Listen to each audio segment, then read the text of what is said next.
Alexa, now you're on Twitter and YouTube at the same time, and in Zoom with us. Wow, nice. Hi, everybody.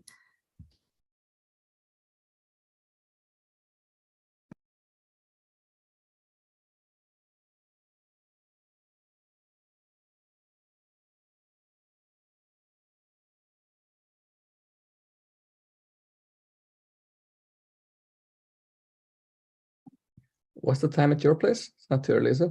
No, it's 9 a.m. in California. Nice. Not too bad. 9 a.m. is late enough to have your second coffee already. Definitely.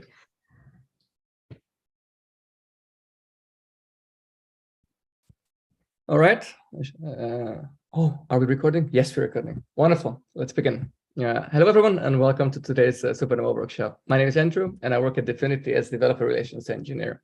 Today, our dear guest is Alexa Smith, a managing beacon fund at Polychain Capital. To her new colleagues, Alexa is a fund manager, but to me and the Dfinity folks in the audience, Alexa is the igniting force that helped our developer grant program to come where it is now. However, saying goodbye to Alexa has opened up new doors where we can send our very best to her, where she can help them show what the next steps are and to become the killer app on the internet computer. In today's workshop, Alexa is going to teach you how you can approach VCs and as the title indicates, perfect your pitch. Alexa, thanks a lot for joining us and take it away. The stage is yours. Awesome. Thank you, Andrew. Really appreciate that kind introduction. And thanks for having me today. I hope maybe some of you I've met in the past through the grant program, and to the new faces, really nice to meet you. I will go ahead and get my slides going here. Can you see this? Yep. Looks good, and on full screen, just looks good. Okay, perfect. So great. As Andrew mentioned, the workshop today is going to focus on perfecting your pitch. And this will be a really important component for you if you're part of the Supernova Hackathon. Should you submit a pitch with your final submission or make it to the final demo day where you're able to pitch to the judges, hopefully these tips will be really helpful to you all. So to start, I actually thought it would be fun to kind of pitch you on why I'm even qualified to talk to you about pitches. So I wanted to talk a little bit about my history with pitches, some of the past roles that I've had where I've had the experience of reviewing pitches or helping people with pitches. So my kind of journey with pitches actually started when I was at an early stage startup myself. So back in 2016, I was working at a startup that was looking into tracking carbon credits on the blockchain, which at that time was a really new and innovative use case. If you're following the space, you know that there are a lot of kind of carbon and blockchain projects today. So maybe if I was pitching today, I would be getting more money. But back then it was a pretty hard sell because it involved actually educating people on blockchain technology and demonstrating the benefits of why you would track carbon on blockchain. So it was a really unique challenge. And at that time, I was actually creating the pitches. I was giving the pitches. I was responsible for, helping out with our fundraising effort and then also onboarding potential partners and specifically like NGOs and, people who maybe had never heard of blockchain at that time. So it was a really unique challenge and kind of threw me into learning how to pitch very quickly. After that startup, I moved on to BASF, which is a large chemical company. It's a global company. And I was part of their global innovation team, specifically focused on blockchain. And so this was in 2017 during the ICO craze. I don't know how many of you were around for that, but it was a really crazy time where everyone was kind of pitching blockchain and thinking that the tech could really solve every and any problem. And so I was reviewing hundreds of white papers and pitches at that time, mainly because in that role, I was focused on identifying potential partners and also investments for the VC arm of BASF. I worked very closely with them. So reviewed a lot of papers, a lot of pitches. And also as part of that role, we worked very closely with a few accelerators like Plug and Play and Techstars. And so there, what we would do is actually curate these deal flows where, specific parts of BASF's business would want to say, like vet some AI startups. And we would kind of curate a series of pitches for them and kind of work with the startups in that way. So also experienced kind of a lot of pitches and also curation through that role. Following my role at BSF, I joined Dfinity at the end of 2019. Through my work there, I got to see a lot of kind of the earliest products that we're building on the IC. And then also, as Andrew mentioned, helped launch the developer grant program. And we were evaluating applications, interviewing teams, reviewing pitches, reviewing milestones, quite a bit, hundreds through that program as well. So saw a lot of really great pitches, maybe even some from a few of you who are in the grant program. And then, as Andrew mentioned, I'm in my new role now at Polychain Capital. I'm managing the Beacon Fund here, which is an internet computer focused ecosystem fund. And so now I'm really getting the chance to review pitches from the IC ecosystem. And then also as part of kind of the broader investment team at Polychain, I get to see pitches from across kind of the Web3 and crypto space as well. So I've seen a lot of pitches. I've had to pitch myself. So hopefully, that's a good pitch to you on kind of why I'm excited to talk to you today. And I added a bonus at the end, which is pretty interesting. I actually won a few speechless improv competitions here in San Francisco. And the format of these comedy shows is they actually give you a slide deck of random things that you have no idea what they are. And then you have to get up in front of an audience and pitch using these random slides. So I'm like, if I can do that, I think, any pitch that you prepare for is going to be a lot easier. So as a bonus, I've pitched things that I didn't even know I was about to pitch. So yeah, really excited to be here with you today. You're meant for this workshop. Definitely. You've been training for this for a long time. I have been training for this for a long time. For this moment. Sure. Great. So to get started, I thought it would just be good to run through a few points on why pitches are so important. So really at a high level, your pitch provides you with a platform to tell the end-to-end story of your product. And so this should be actually something exciting for you. I know it's a little intimidating when you're just sitting down to like a blank slide deck and you don't know where to get started, but really try to frame this as like, if you're passionate about your projects, this is the opportunity for you to really tell the story of your project from end to end. Another important thing is it allows you to sell your product in different ways to different people. And so what I mean by that is that like metrics or KPIs might be really important to some people, whereas your team might be more important to someone else. So by including kind of all of this pertinent information, you can kind of hit different people with that information that they're kind of expecting and looking for. And as I mentioned, this is kind of a way for you to get all of the pertinent information about your products across in a clear and really digestible way. And then finally, your pitch describes your vision for the future. So, you have to kind of bring people along for that journey with you as part of your pitch. And hopefully at the end of the pitch, you've convinced others to come along on that journey with you, either as an investor or a partner or even a user. A few important considerations before we dive in. One is that pitches are a living document. So you're going to be getting feedback on your pitch all the time, unsolicited, solicited feedback, all sorts of feedback. And so you should really think of this as like something that you're going to keep updating continuously as you get feedback. And you'll get better at kind of like sifting out what feedback really resonates with you and maybe some things that you're choosing to like hear, but maybe not incorporate into your pitch. But really you should feel like once you have a first iteration of your pitch, your work isn't done. It's kind of just beginning. Another thing is that it should be really easy and natural for you to give your pitch because presumably you really believe in your product. And actually people can tell pretty quickly if you don't believe in the product. So making your pitch kind of resonate with you and the team as much as possible and being able to deliver it in a very authentic way is really, really important. Another thing is that your pitch should be able to stand on its own. And what I mean by that is that you are presumably going to be sending this pitch out via email or, a link to someone. You might not always have the opportunity to be giving that pitch live. And so making sure that you have kind of all the information there so that if someone pulls it up and reads it, they can kind of still get most of the story without you kind of describing it to them. And then the last thing is there's no one perfect formula for a pitch. So what I'm going to walk through today are some of the key components of a good pitch. But you'll probably find yourself moving them around, maybe cutting them out, adding things that I haven't described today. So really take this as kind of like a playbook for you to get started, but know that there's not one kind of perfect formula.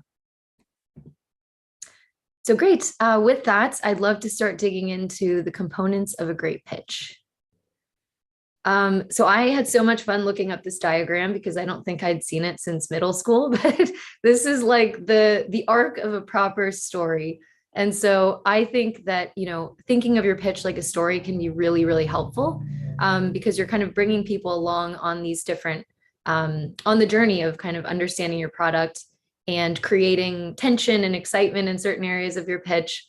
And so really kind of the beginning of the story is where you're laying out the problem, the solution, which is your product, maybe some groundwork on the team. For the conflict, I kind of thought this is where you start to talk about competitors and market dynamics and kind of build that tension on like, well, we have this product, but then we have, you know, this whole market to tackle and competitors that we're up against. And so I think that's kind of like the conflict in the story.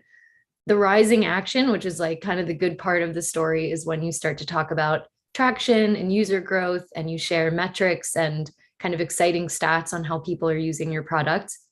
And the climax is kind of what I call the time is now. And we'll talk a little bit about that part of the pitch later, but that's sort of like the part of the pitch where you've really captured the audience's attention and you have them really interested in what you're building.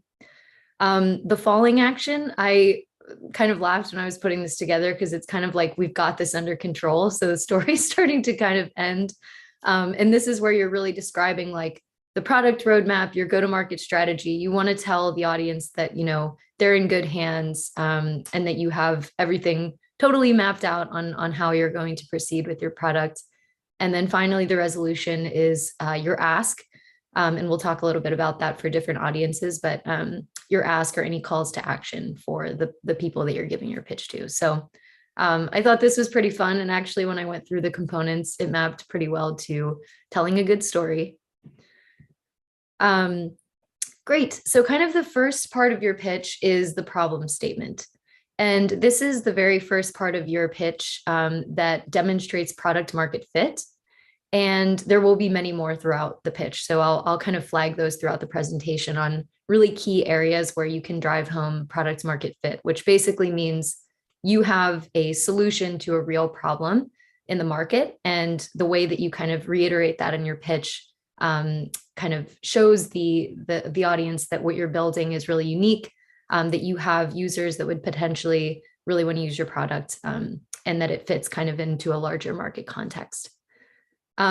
Ironically, even though this is the first part of your pitch, it is kind of one of the hardest things to nail because you have to really concisely boil down sort of what the problem is that you're trying to solve. So often the advice I give is like, create the rest of your pitch, and then you can kind of work backwards to this part. Obviously, you should have a good idea of what this is at the beginning of your pitch and when you start to build your product. But as far as like really refining it, I think it's actually helpful to kind of save it for the end.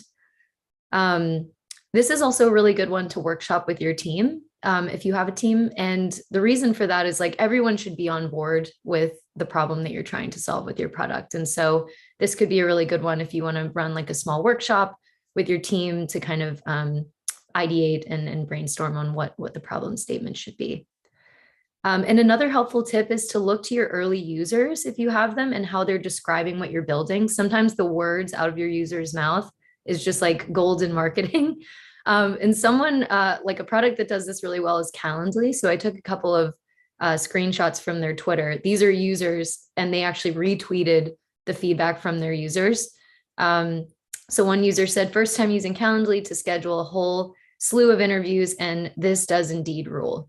So from that, you see like, wow, this is helping people schedule interviews. Like maybe that's like a weird niche or problem that we didn't set out to like tackle with Calendly, but there's sort of like gathering that feedback and seeing where their product is solving problems just through listening to their users. And another Calendly saves me more time per week than any other technology I've implemented in the last 12 months. So if you have early users, really look at what they're saying, and that can help you kind of inform your problem statement. So following the problem statement, you should be kind of serving up the solution to the problem, which is your product. So this is kind of the first time in your pitch that your product is introduced. And this should be sort of like a short, concise, memorable description of what you're building and a core value proposition. So your product might actually solve different problems for different users, but this should be sort of like an overarching statement of kind of what you're building, who your users are, and what problems you're solving. So there are a few prompt questions here. So what is your product? Like, is it a mobile app? Is it a game? Is it a marketplace? Who are your target users or customers, and what problems are you solving for them? What is your product similar to? Anything in Web 2 or Web 3 that can kind of help someone in your pitch understand what it's like? How does your product work? What is the top defining feature characteristic you want to get across immediately? So this is kind of like a template or example. It's definitely not the only way that you can structure this, but you can sort of like play a little bit of Mad Lib and fill in like your product name is a product type that helps these target users do what they're trying to do by explaining a little bit about how your product works. And so I found this kind of good example that mimicked this format with Rabbit Hole, if any of you are familiar with Rabbit Hole. So Rabbit Hole helps individuals go down the crypto rabbit hole by rewarding them for using crypto applications on smart contract blockchains like Ethereum and Polygon. So I think that's a really good example of like, there's a bunch of different interesting things and features that Rabbit Hole has, but at a very high level, they're trying to kind of onboard new users to crypto through these kind of rewards and quests. So I thought that was a really good example. So your team slide, the main point of this slide is like, you really want to show people why your team is the team to tackle this challenge and build this product. The placement of this slide really depends. Like I've seen people kind of lead a pitch with this. I've seen them wrap up a pitch with the team. So I think, you know, get a feel for like where it feels very natural for you in your pitch. I do see it kind of at this position in the pitch quite a bit, where it's like, this is the solution and here's our team and kind of why we're tackling that. So just kind of put it here, but know that you can kind of move it around. Really, it depends on how much of your team you want to show on the slide.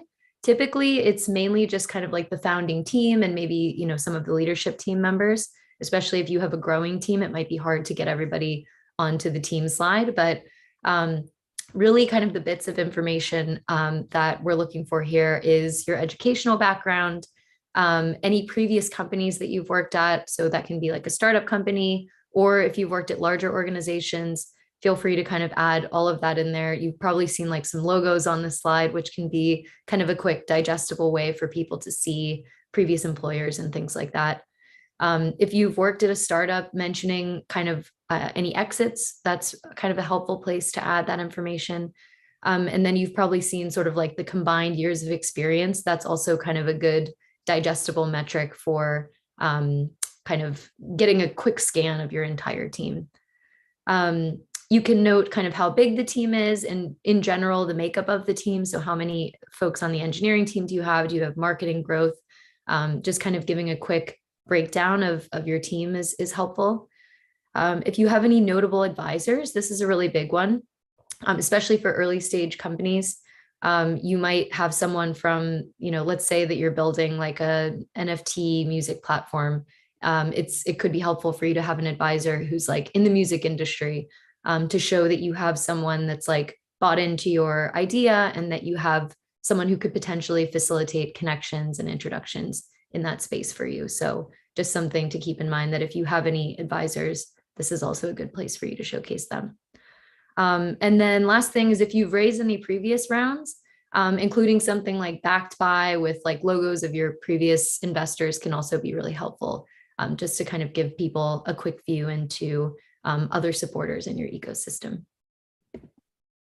We have a question that relates to this slide exactly.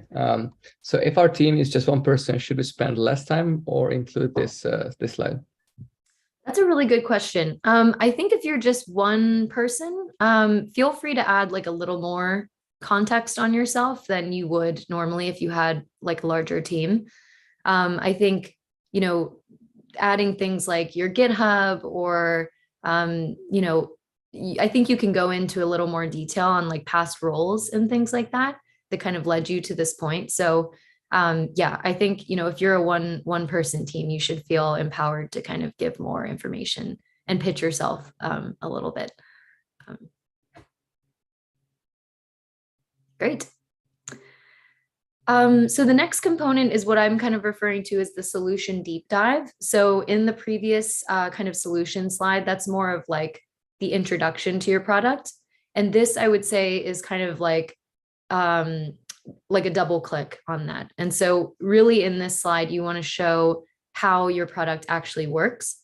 And again, similar to the team slide, this is kind of like variable on where this is placed. I kind of consider this as like groundwork and background that belongs at the beginning of the pitch. But it can kind of depend based on, other slides that you're creating and things like that.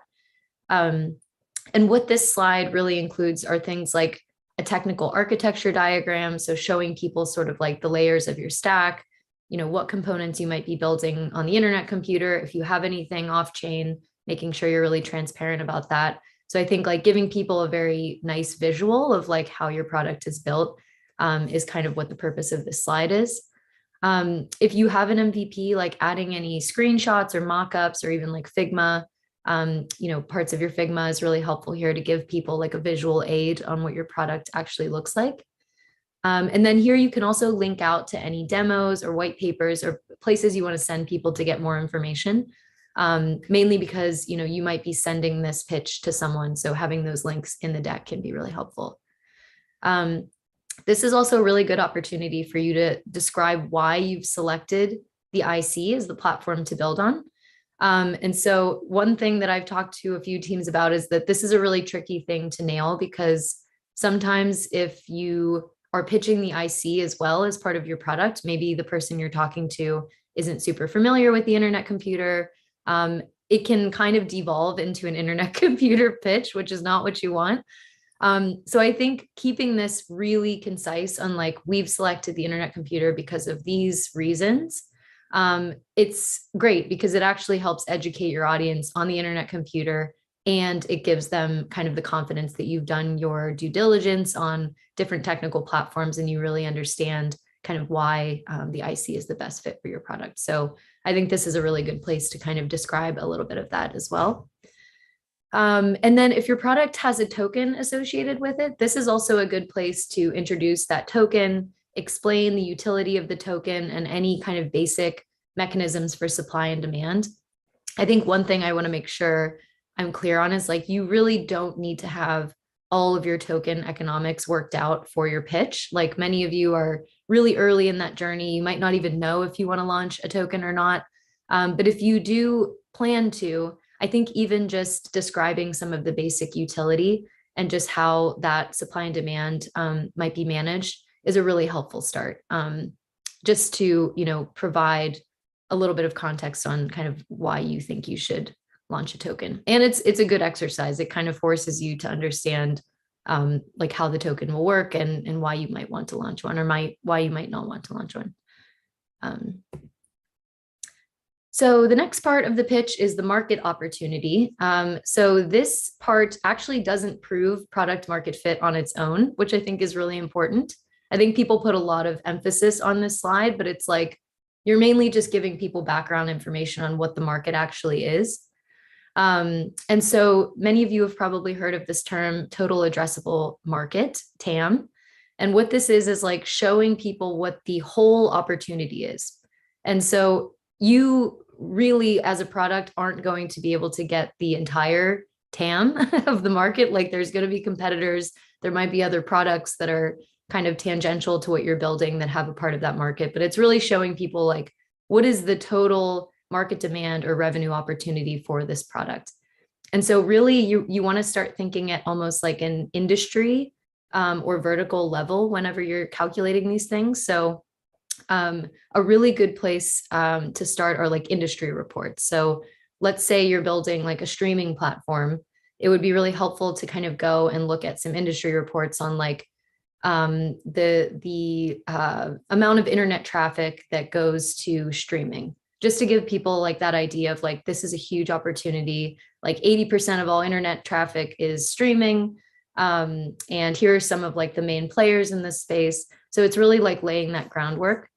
Many of these industry reports are like paid often, like you might have to pay a little bit. And I actually think it's quite worth it to invest in like a quality industry report.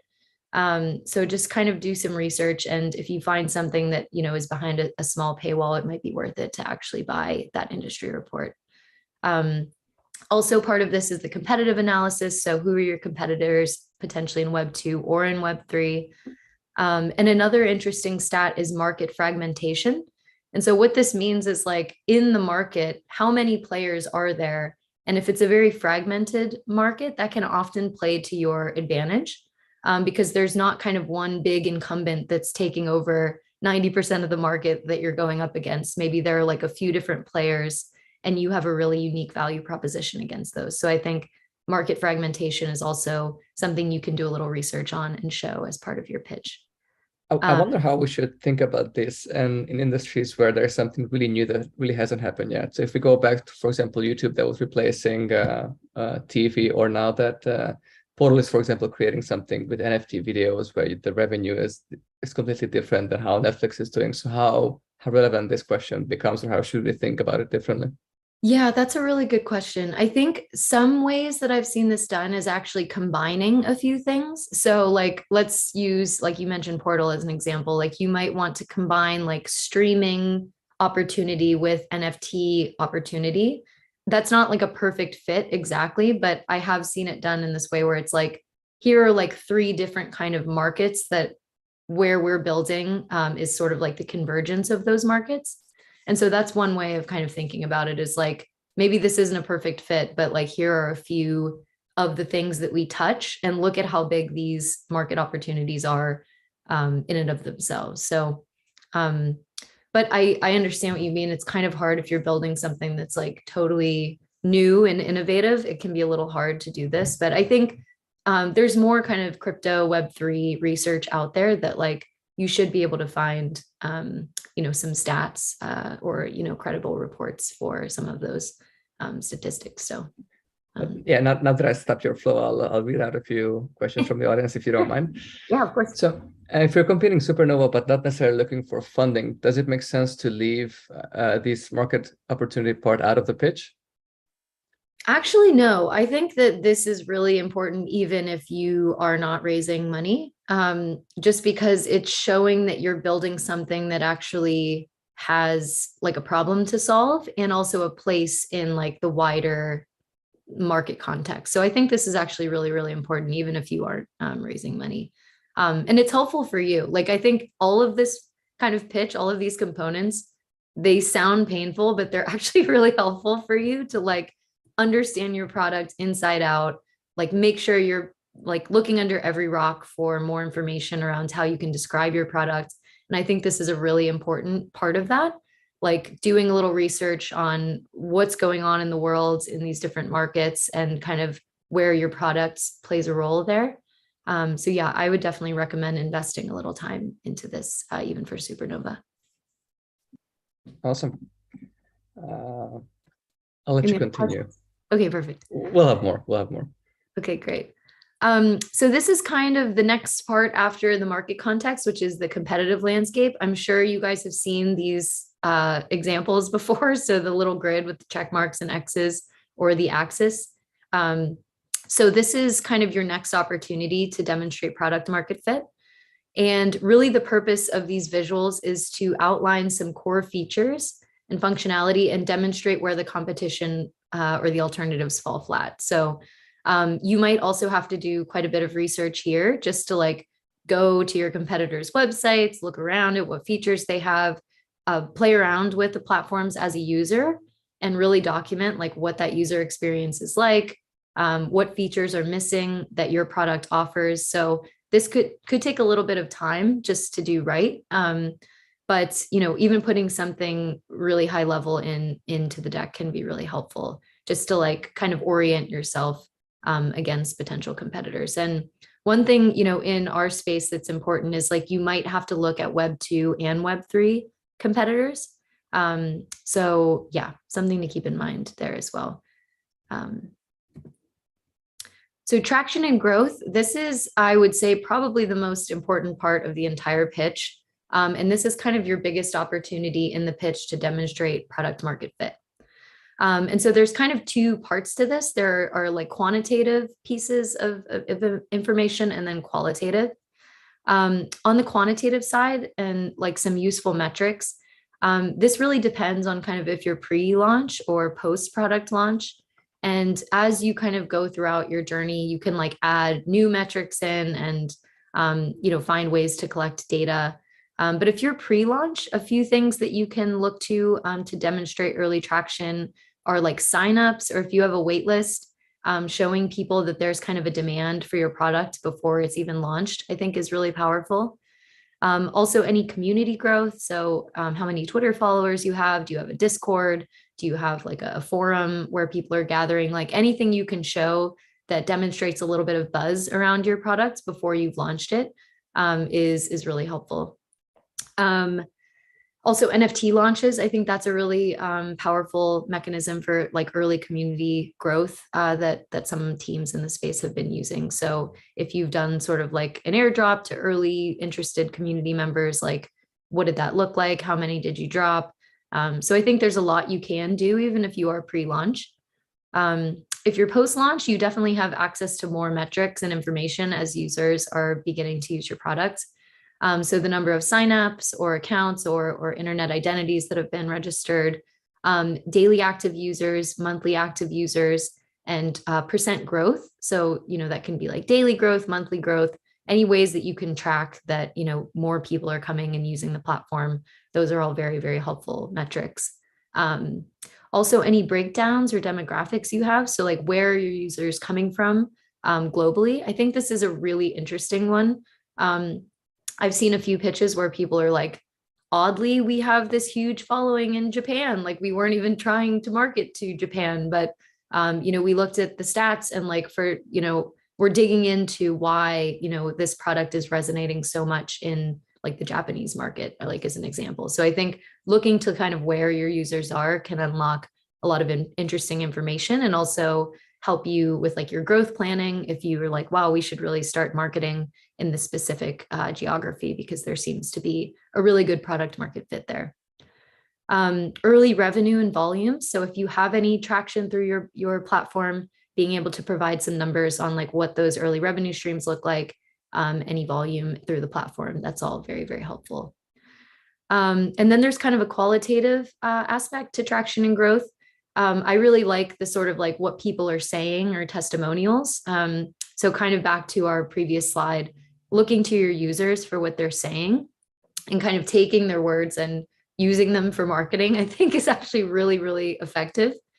And another thing is like just behaviors of how users are interacting with your product are so valuable. Like users might be using your product in a completely unplanned, unpredictable way that you could have never anticipated. And so I think really understanding like how people are using your product, when and where they're using it, how much time they're spending in your app or products, like are they using it as you expected? Are there any viral loops that you either created or maybe that you didn't create that are just sort of like happening on their own? That's like all like really, really valuable information that can help you both demonstrate traction with your products and then also do some planning on like your product roadmap and things like that as well. Great. So this is at the beginning of the presentation, I mentioned this kind of like climax of your story, which is like the time is now. This wouldn't be the title of your slide. I mean, it could be if you really wanted it to be, but really this is just demonstrating like this is the part of your pitch where you've already talked about the problem and your product. You've talked about the market, the competitive analysis, all of your growth and traction. And now you sort of like want to show the audience that like, this is the time for you to invest in my company. This is the time for you to partner with us, like really whatever the call to action is for your pitch. this is like where you drive that point home. So ideally at this point, you're tying in like some of the market assessment information that you had and some of your traction and growth metrics. And this is kind of like the last point of your pitch where you'll have the opportunity to demonstrate product market growth or product market fit. Because the rest of the pitch is going to be kind of like downhill information, like about how you're going to execute and things like that. So this is kind of like the pinnacle of the pitch. So a few things to consider here are like what's happening in the market that makes now the best time to launch this product. You can lay out like 3 to 5 of your achievements to date. So I really like when the team is like, look at everything we've done so far and like we're just getting started. Like that's another way to kind of frame this, like the time is now part of your pitch. This is also where you can define or reiterate what your moat is. So oftentimes you might hear this concept of a moat, which is like your competitive advantage as a team. So you can think of like your product and the fact that you're building this moat around your product to kind of protect it from your competitors and the rest of the market. And some of the things that help you kind of build your moat are like you having a superior product. So like really specific technical features that differentiate you. Maybe you have a first mover advantage. This is a really common one for your moat where it's like, we're so far ahead of anyone else that like we think we're able to take a huge part of the market just by being first. Maybe cost, your solution is cost competitive to others on the market. Your team, like kind of that specific skill set of the people that you've assembled, advisors, early partners. So there's a couple things that you can reiterate here where it's like, this is like the time to launch the product. We have already built this kind of competitive moat around our product. And then another thing that you can consider including here is like your vision and kind of thinking big on like where you see the product going in 5, 10, 20 years. So this is a lot of like really juicy information and it probably doesn't constitute one slide. You might have like maybe 2 or 3 slides for this particular part, but just when you're crafting your pitch, think of this as almost like the climax of the story, the most exciting part, like where you really hook your audience and get them on board.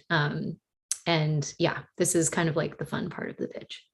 And also, I think speaking of moat, this is something that you should consider way before putting the slide deck together. So when you're designing when you're designing the product, it's important to think about all these things that you just laid out. Yep, exactly. Yep.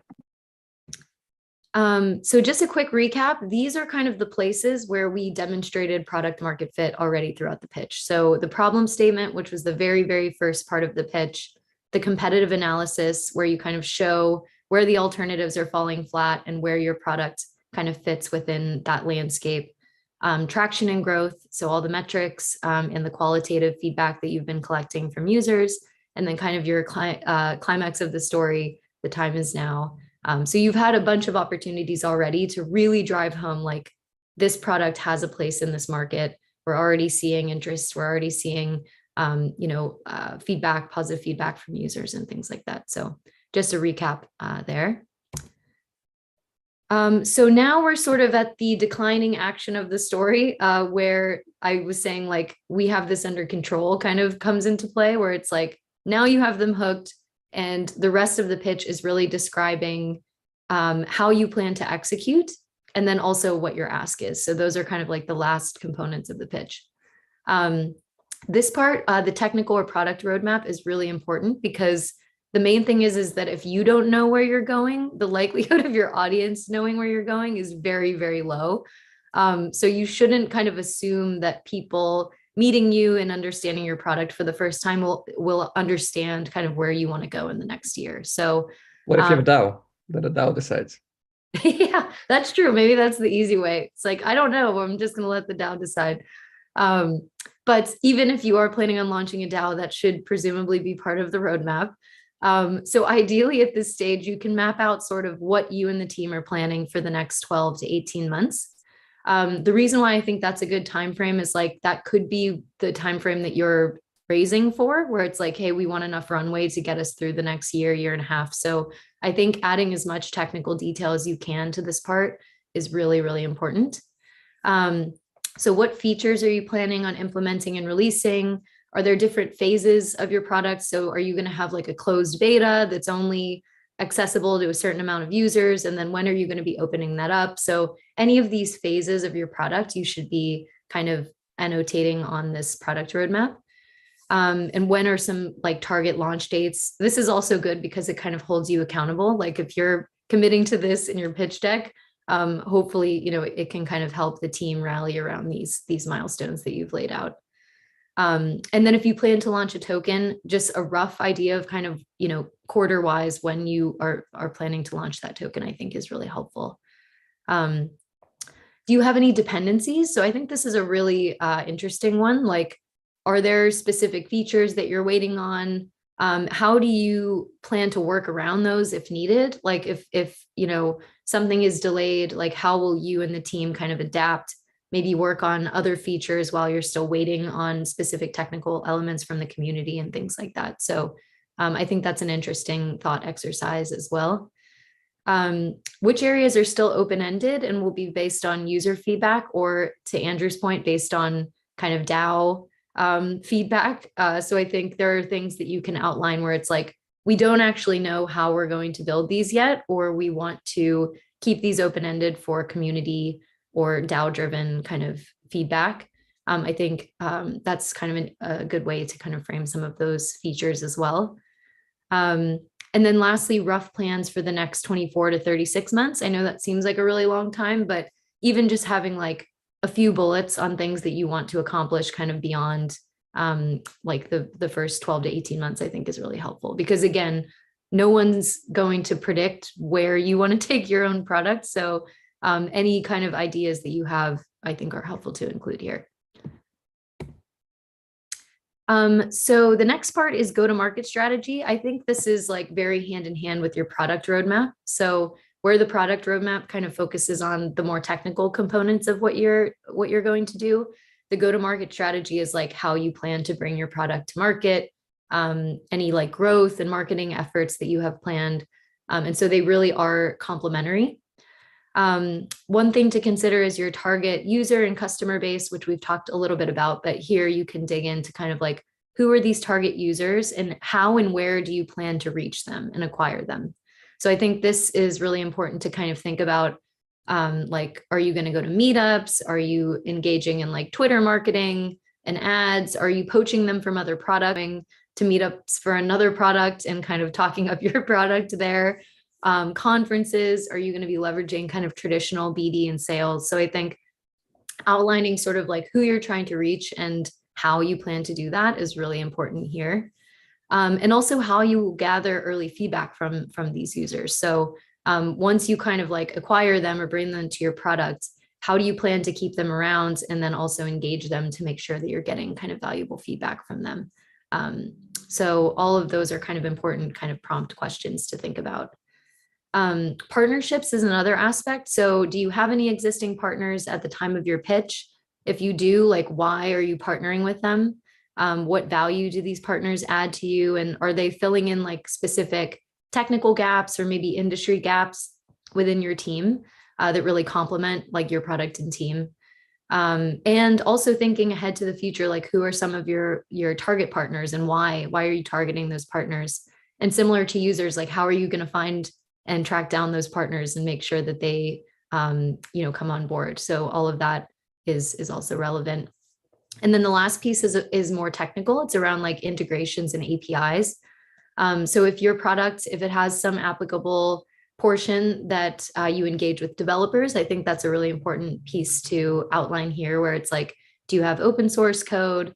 Do you have documentation, APIs? How are you planning on engaging developers in that respect? Like, are you accepting contributions from the community? If you are, how are you going out and like getting people engaged? And then are there any other like technical integrations with teams or products in the ecosystem that you are leveraging to kind of round out your product? All of that is really helpful to consider too.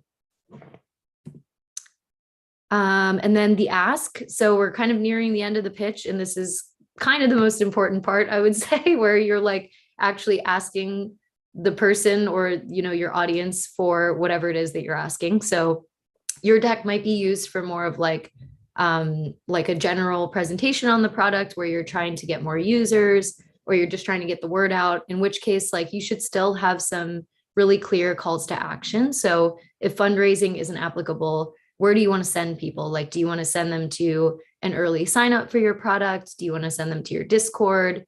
Like, you should have like a few different calls to action in your pitch so that you make the most out of this time that you just kind of put into the pitch, and the attention that you've now have from the audience. So thinking of some good calls to action. If this is an investor deck, then you want to include some information on your round that you're raising. So how much money you're planning on raising, a target valuation. I would say this is optional, but if you have something in mind, it doesn't hurt to throw it out there and get that early feedback from investors that you're talking with. The percent of your company that you're offering as part of this round. And also something that's really important is if you are raising money, how you plan to use the capital. A couple of ways that I've seen this done that I really, really like. I saw a pitch the other day where the team just put like, if we raise this money, it will unblock us in these specific ways. And they had just like 3 really concrete things that it's like, if we get this money, we will be able to solve these challenges that we haven't been able to solve without the money. So I think that's like a really powerful and like very straightforward way of thinking about it. And then I've also seen teams say like, these are our goals for the next 12 to 18 months and the way that we plan to use the capital. So that's also a really great way to frame it around like, these are the objectives that we have. And then also, oh yeah, go ahead, Andrew. Yeah, quick note to add, if you're answered how much you're raising and you answer what percentage of the company you're offering, then you basically answer the optional middle one as well. Exactly, yeah, that's a good point to make. But it's like one way or another, you're gonna end up backing into some sort of valuation.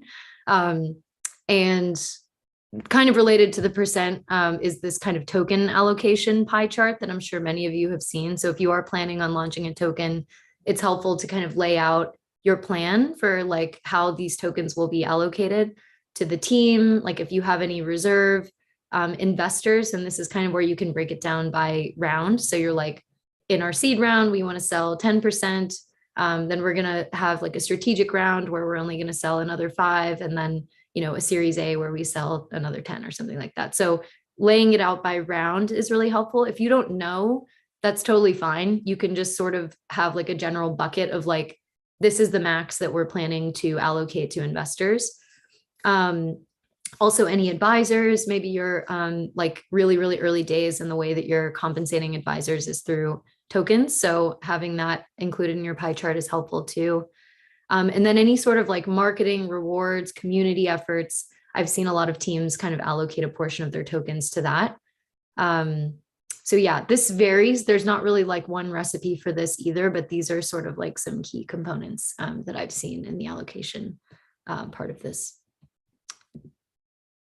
So some final thoughts and tips. So as I mentioned, there's no one recipe for the perfect pitch, but I think if you have the bulk of these components down, you will have basically everything you need to have like a really effective pitch. So this might take different shapes, or you might call them something different, but like this information is really kind of the core that you'll need to tackle for your pitch.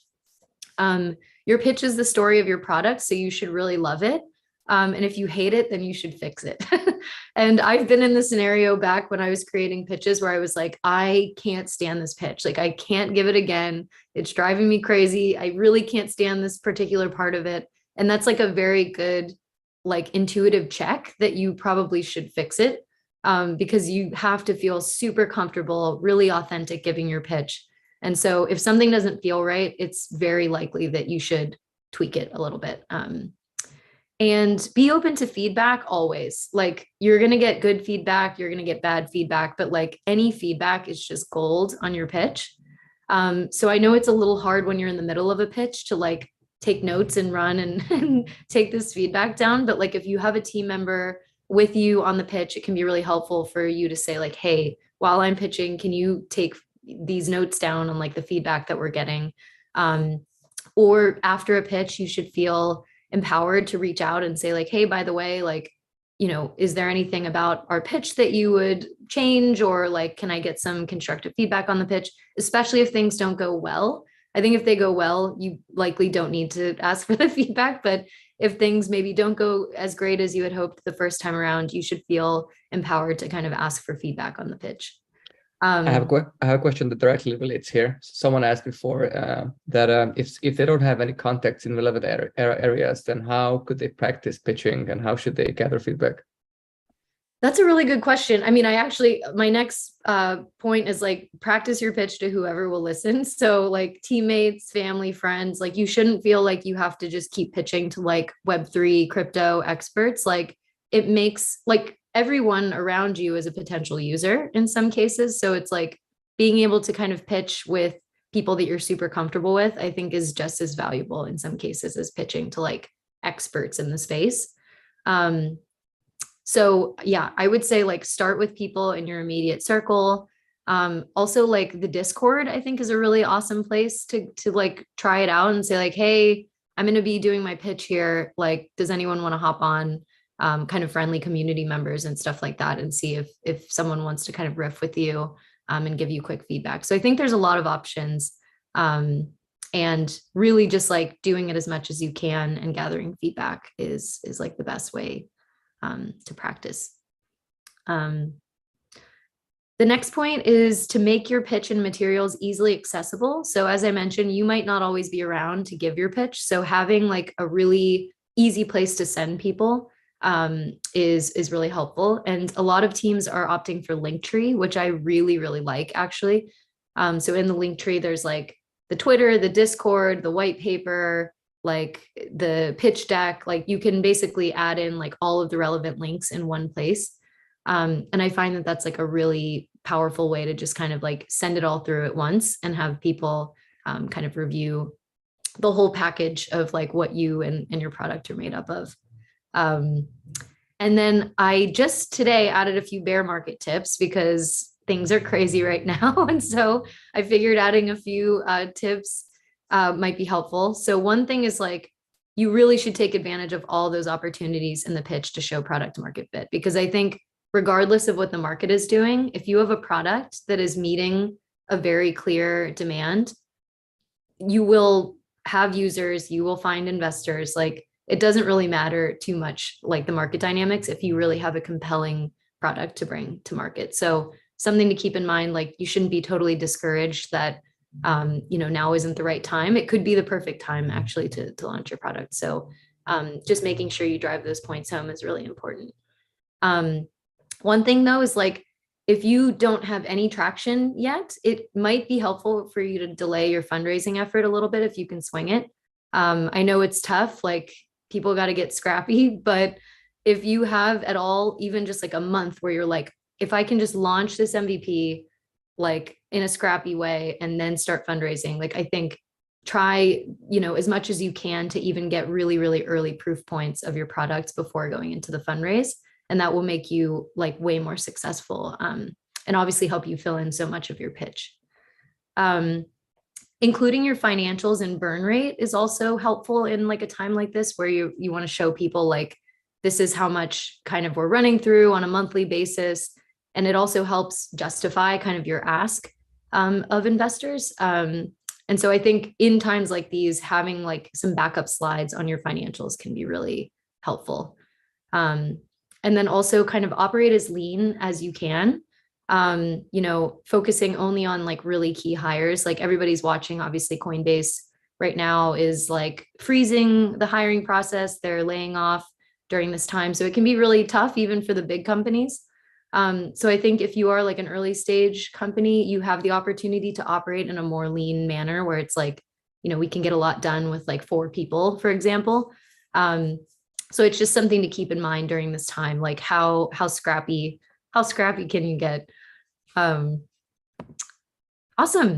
So that was all I had for the deck. And I know we answered a few questions, but I'd love to kind of open it up for Q&A for the rest of the time. We have a few more. So first and most important, how people want to get this PPT as their holy Bible for the next pitch. Where can we get this slide deck? Yeah, Andrew, maybe I'll coordinate with you to send that through, and you can find some places to yeah, maybe we could take it offline and figure out if there's a good way to. Yes. All right. That sounds good. Is it ever a good business to hold certain parts out of a pitch? Say we don't want to give away our go-to-market strategy or total addressable market and attract competitors. And is it ever a good idea to make you sign an NDA?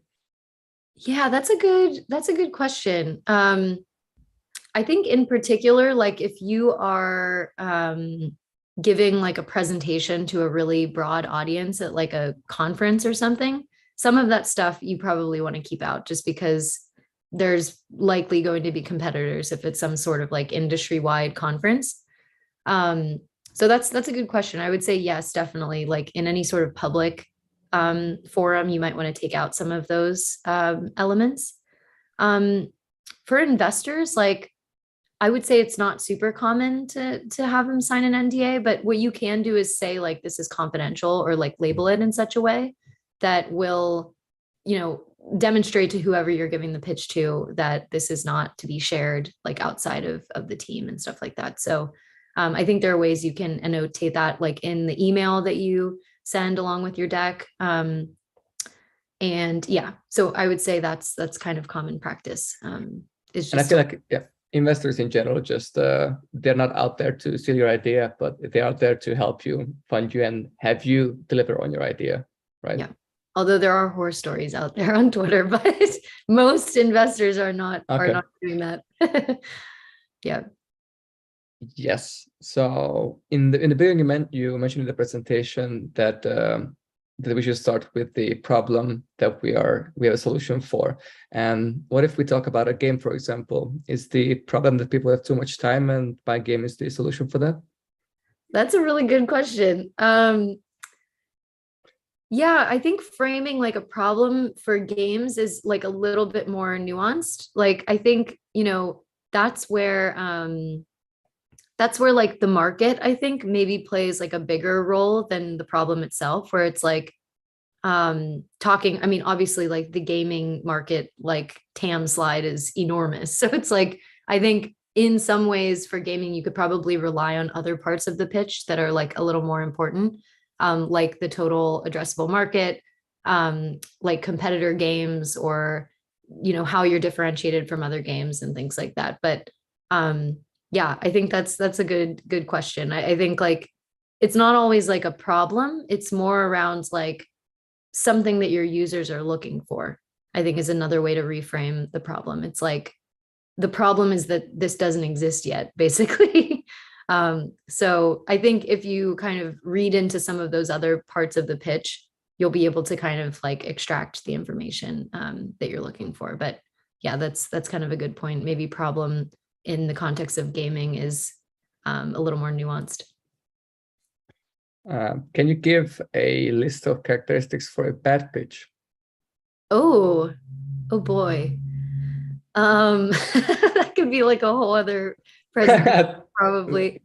A couple of things that I think are, I'll kind of run through the whole thing and see if I can think of something. One thing that I find sort of annoying is like in the roadmap aspect, when like people say like, here's what I'm going to do for the next 2 months, and then they have like 2024 and there's like nothing in between. Like I think at that point, like you should probably just like not have 2024 and just try to fill in as much as you can in the nearer term, just because like that optically shows that you don't have any clue what's going to happen between like these few months and that year. So I think that's something kind of funny that I've seen, that's kind of like challenging for the audience to like understand where you're going. Another thing is like, it is possible to be like too overconfident in a pitch, I think. So it's like, this kind of comes back to being really authentic, and being able to like give your pitch in like an easy and natural way. Like you don't want to like really exaggerate too much either, or make it seem like you're making things up in your pitch. So I think there is a fine balance of like, obviously you want to show how amazing your product is. You want to give really concrete numbers and stats, but like it's kind of one of those things like where it speaks for itself in some ways. So I think kind of looking at maybe areas where you're overdoing it a little bit, which I think across the whole pitch, that's possible. Like you might overdo it on the team slide where it's like you have 90 logos and you're like, this is really overwhelming. So I think kind of like looking through the pitch and identifying like where you might be going a little over the top is another way to kind of refine your pitch. Exactly. So those are a couple things off the top of my head. Try looking your own pitch with the eyes of someone else who hasn't seen your product before, and then maybe they don't want to hear about your team for 20 minutes and then a product demo for 5 minutes, but the other way around. Exactly. Yeah. All right. I think actually we cleared out all the questions. Wow. And we are right on time. I didn't get to see the chat, but if there's anything in there, feel free. I pulled everything out from the chat already. Oh, good. Great. Awesome. Then, yeah.